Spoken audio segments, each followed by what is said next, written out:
If you're struggling to find a home, you may be missing out on a key segment of inventory, and a lot of buyers are struggling right now. So I'd like to talk about what we call private or pocket or off-market listings, whatever you want to call them. These are listings, these are specific properties that are for sale. An owner is willing to sell, but you will not find them on any of your websites or apps, any of the things on your phone that you're looking at while watching Netflix and eating ice cream at night. So how do we find these? What are the differences between on and off-market properties? And if you are actively looking for a home or about to, you'll want to know how and where to find these off-market homes. So first we have what's called the PLN, the Private Listing Network.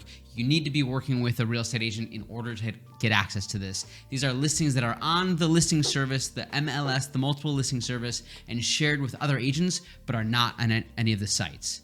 You also have what's called the TAN network, Top Agent Network. If you are a real estate agent in the top production, typically the top 10% of production in your market, you get access to the Top Agent Network. So these are listings, or maybe somebody who knows a buyer who's looking for a property or a seller who's willing to sell. And this is an online forum that shares on and off market properties. So if you're not working with the top broker, you may be missing out on these completely. So the Private Listing Network and the Top Agent Network, those are formal groups or formal tools, but now we have the informal, things like social groups, social media groups on Facebook, Nextdoor, networking groups, community pages. These are, you need to be working with someone who's in the know and how to stay in the know to get access to this. There's also a site or a tool called Zenlist, which has a way to actually combine them. This is a user portal that you can have access to that has access to on and off market properties. And a lot of times we've sold homes through, we heard about a post from Facebook, then reached out to an agent and who connected us to a developer, and we bought it before anyone else knew about it. So you have to have an agent who is charismatic, who is networked, who's connected, and who's doing this full time to help you find inventory that someone else does not have access to. All right, so we talked about the differences between on and off market properties. Well, what are the benefits? What are the pros and cons? Well, as a buyer, a pro of buying a property on the private listing or off market is there's probably a lot less competition because it's not available to everybody. You have less buyers who are competing for it. And this allows you to then kind of snag properties before the rest of the market sees it. The early bird gets the worm. And because you're not in a huge competitive market, typically the higher demand, higher the price. So if demand is lower and there's less people competing for that, less people who are aware of it, maybe you can get a better price or at least not be in a competitive or multiple offer situation. For those who want to avoid that high stress, high emotional multiple offer, are we going to get it or not? You may be able to miss out on having to worry about that situation. We can't always promise a lower price. In fact, as I'll talk about in the con section, you may be paying a higher price, but you may also get some alternative terms. Sometimes if a seller is selling on the private market, maybe they want a longer closing date. And if that works for you, then that's a benefit that typically public or general listings won't have. Now let's talk about some cons. Well, if a seller is selling on the private market, maybe they're just testing the market. They're testing a price. They're seeing, hey, listen, I don't want to do anything to get my house ready for the market. Let's see if somebody's willing to buy it.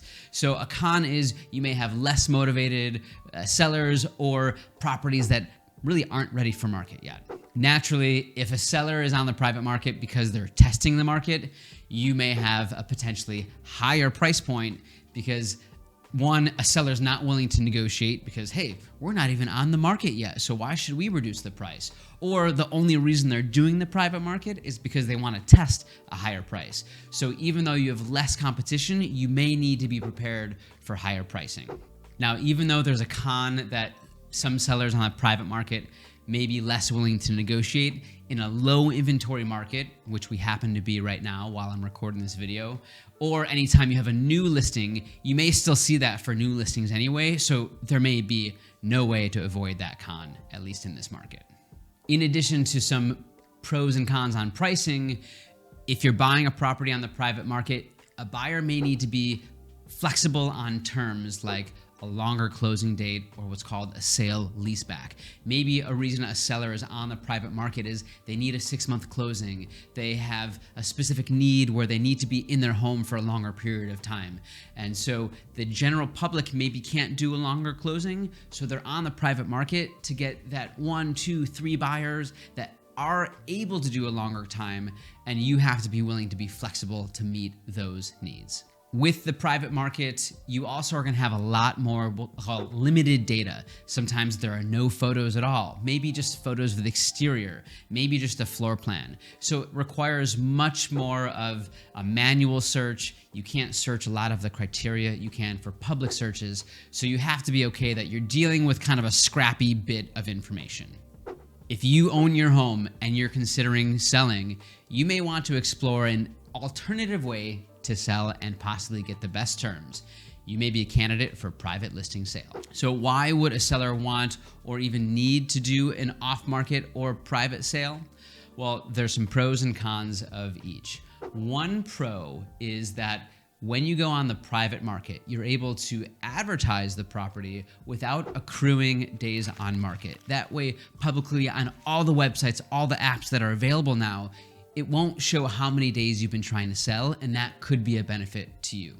Speaking of, during that time, you can test market pricing or offer what we call the make me move price. This could be maybe you're deciding between 2 listing prices. Maybe if I'm able to sell at this price, I'll take the deal, I'll go now. You can get to test that price without accruing those days on market, without showing a huge amount of a track record publicly on all the websites and apps, and that could be a major benefit for you. On the private market, you also can test or ask for the possibility of flexible closing dates. Now, on the public market, it's available for everybody. Most buyers will need to close within 30 or 60 days. On the private market, even though you're attracting far less people, those people may be willing to offer longer closings, longer terms, more flexible terms. And if you need a longer closing date, that may be a benefit to you. Now, if you have a unique property where someone may say, I will do anything to get something like that. I never see houses like that. I will be willing to pay a premium for you to not go on the public market. Here's my price. Here's my terms. Name your terms. I want your house. You may be a great candidate for private listing. Especially with all of the websites and apps, information is very publicly available now. And we may have a seller that wants to have either some more discretion or some more privacy. So that could be a great pro or benefit to go on the private market if you don't want the general public to know your address or to know your house is for sale. Now, we may have some sellers who are wanting to sell, but they're just not ready for public viewings yet. Maybe the house isn't ready for showings or photo ready yet, or needs to be decluttered, or some small projects still need to be done. Yet, what if somebody knocked on the house and said, yep, I'll take it as is, do nothing? This could be a great pro or benefit selling on the private market. Now, typically, if somebody finds out about a house on the private market, they're likely a very active buyer and not a tire kicker like we see at a lot of open houses or casual buyers. Because right now you can open up any app, click a button, and request a showing from an agent and get access to a house. Well, what if you only want highly motivated, highly qualified buyers? This may be a great way to limit the tire kickers. So what are the cons of selling your house on the private market? Well, you still have to be ready for showings. You still have to be willing to step out of your house and do a showing. So as long as you're okay with that, as long as you're okay with the disturbance of that, then it still may work for you. And you have to be okay that because we're not publicly available, we're not on all the websites, we're not on all the apps, you're going to get much less exposure. And the exposure you do get has to be much more manual. And so the agent you hire has to be able to find buyers, know the people who are likely going to be buying the house, know where to find those people, know the other top agents who are likely doing the most deals in that area. This becomes much more of a grassroots manual process to find buyers. So not only are you going to get less exposure, but you need to hire an agent that is willing to be much more manual in their marketing process, not just listing the house. Most agents, they just rely on the easiest tool to sell a house. They put it in the multiple listing service, and that automatically goes to all the websites and apps. Well, you don't have that tool, so the agent you hire needs to know how to manually create demand, manually create buzz, manually find the people and the agents that are most likely to be representing or bringing the buyer for your property.